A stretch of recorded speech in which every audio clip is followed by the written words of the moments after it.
together, we invited also to partner with us the DSWD, okay? And to help us give PowerPoint presentations on stop trafficking, okay? And Pero we stop gave trafficking them, is always after the fact. The deed is already done. They're already hindi, part kaya of nga, it. you have to warn them eh. You have to tell them what trafficking is all about and how they can prevent their daughters or their apos from being victimized. Yun. To be vigilant. No? Tama yan, maganda yan. Oo, Tama yan. public awareness. Okay. Which is why you're on TV. Yes. And thanks to you. Yes. No? No, I and agree then with you. also, we give out cards, numbers which they can call for emergency. Kunyari kung na-victim, you know, they were approached by these syndicates or they know of somebody who is trying to recruit, tawagan na. Our PNP, in that card, we have the number of our adopted PNP Women's and Children's Desk. We have our own numbers. We have our emails. Okay, so yun. How can the president help you? What would be your plea? If he was watching you right now, what would you say to him right now? I would say, President Noynoy, paki-review niyo po ang statistics na lumalaki, itong trafficking problem na lumalaganap. At sugpuin niyo po. Kayang-kaya niyo sugpuin kung gusto ninyo. Kung gugustuhin ninyo, lahat po ng inyong mga mayors, lahat po ng inyong mga kongresista, lahat po ng PNP, pwedeng sugpuin yan. Can we safely say that the last president did a bad job? Babae siya. That is precisely what I was pointing out to you. Being a female, she should have been... That should have been the cornerstone. Yes, yes. And... Naging NBNZTE, ano?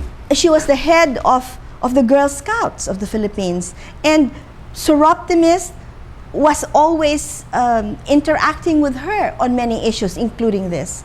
So, bakit hindi binigyan ng importansya? No? Maybe she was overwhelmed by other problems of the country. I don't know. But if I were a president, I am a woman, and these abuses are being done to women and young girls. Yan ang unahin ko.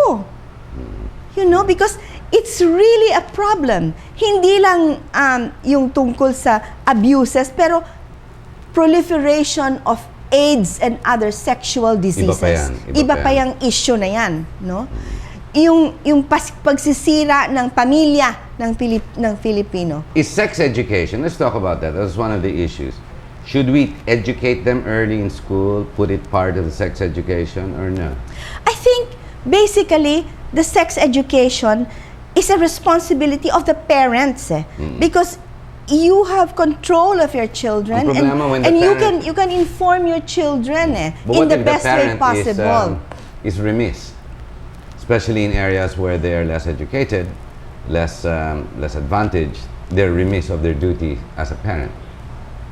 Well, remiss nga yan. Oo. So maybe if they go to public school, sana maturuan lang man. Sana maturuan, you know, or in private schools, for example.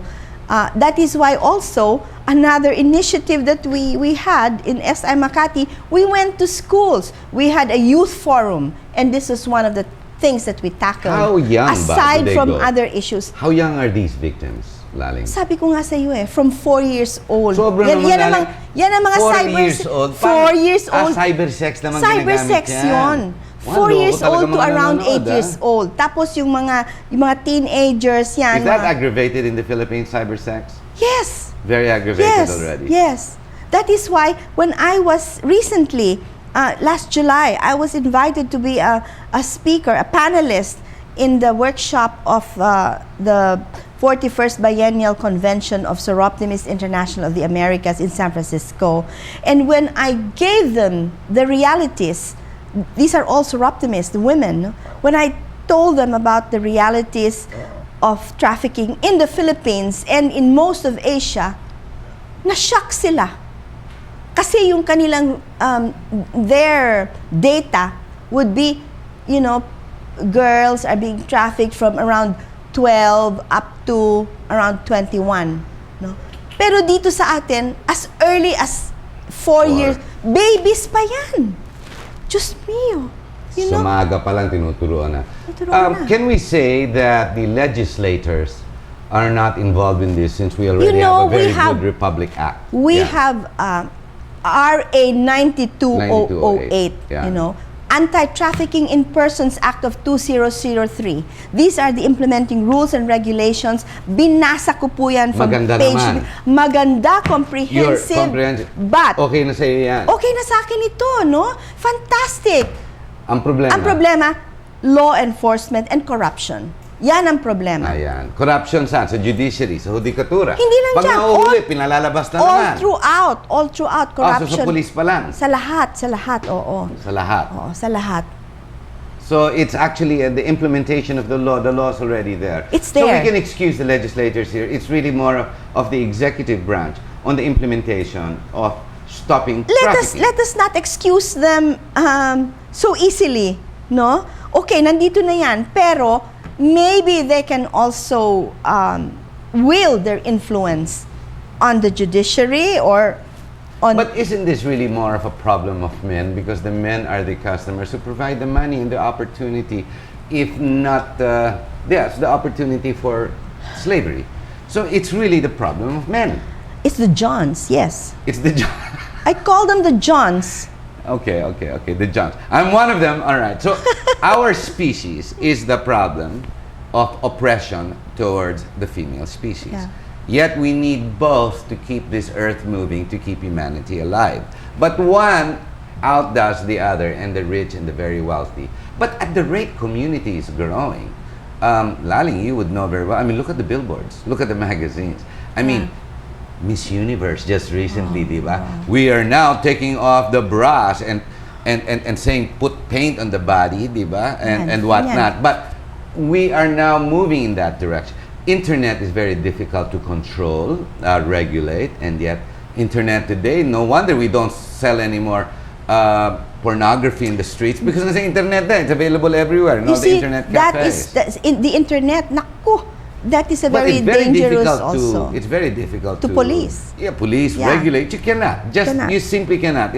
It's world communication. Yes. It works both ways. Works both ways. But the problem is really the men. So I guess it's the values. The reason it's proliferating or growing in the Philippines is maybe the values of the Filipino, the morals of the Filipino, not Filipina, are corrupted and getting worse. Is it media? Is it the church? Is it our schools? Is it our culture to abuse the women around us? Kung ang daming customer Ang customer, every bar, napupuno rin yan. Kung hindi tatayo ang mga bar na yan Alam mo, it's how the women are treated, no? It's how the women are considered. Parang I feel the women are being treated as objects. Tignan mo na lang yung mga advertisements, no, ng mga advertisers. Maybe also the advertising board of the Philippines. Did we have a board? I'm sorry, I was being sarcastic. Should have a more strict, review of but maybe all the advertising industry materials. is not controlled by Catholics. That's why.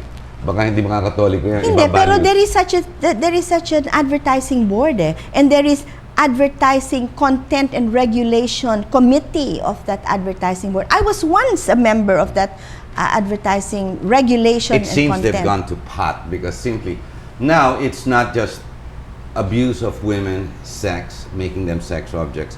We have now what we call the proliferation on TV of men cross-dressing, promoting the gay talk, gay walk, and gay look. It is now okay. Hey, we have no less than the sister of the president saying it's okay to leave your husband or life partner and go on. I mean, the values are changing. Is this what modern times are telling us? That means, are we up for more uproar? Are we up for more trouble? Is this what we're up against? We're up for more trouble, We're definitely. up for more troubles. But how do you stop this? How do you nip this in the bud? I guess the only real way, of course, what you're doing already, generating awareness, education, providing alternative resource, stopping the actual trafficking, infiltrating, catching them on the spot, the implementation of the law and order, most especially Republic Act 9208. But the deep root